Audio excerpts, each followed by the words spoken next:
Hiawatha Bray here.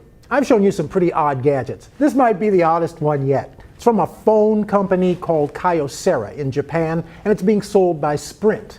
This is called the Echo, and it's a dual screen cell phone. You flip it open, and it goes from having just one video screen, like this, to two screens.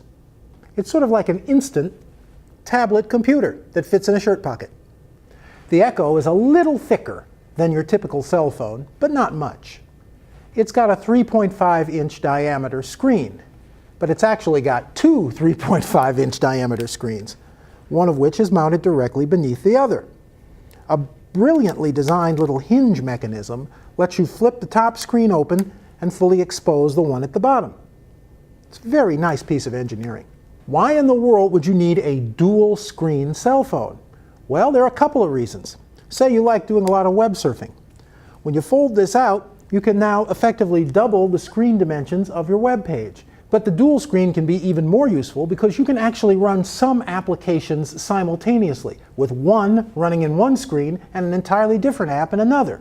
For example, you could be looking at a YouTube video on the top screen while reading a web page on the bottom screen. Personally, I'd get confused trying to do all that, but since I have kids who happily do homework and watch TV at the same time, I think they'd really get into this. It turns out that the Kyocera Echo makes a pretty nice game machine as well. There are a number of apps available for the phone that allow you to play some pretty sophisticated games, where you get full advantage of having access to two touchscreens. The price of the Kyocera Echo is pretty decent. The standard smartphone price of $199.99 with a 2-year service agreement. And of course, you're going to have to pay extra for a data plan, but you'd do that with any smartphone.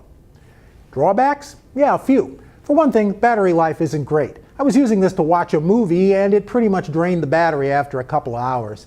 Other problem? This is a Sprint phone, but it doesn't have Sprint's 4G service. All you get is 3G, a little slow by today's standards, and they should have thrown 4G in here. All in all, I'd say the Echo isn't quite my cup of tea, but it's mainly a matter of taste. From my experience of using it, it's actually a pretty good phone. But for people who like to multitask and who have a taste for the quirky and unusual, this phone is definitely one that deserves a look. From the Tech Lab, this is Hiawatha Bray.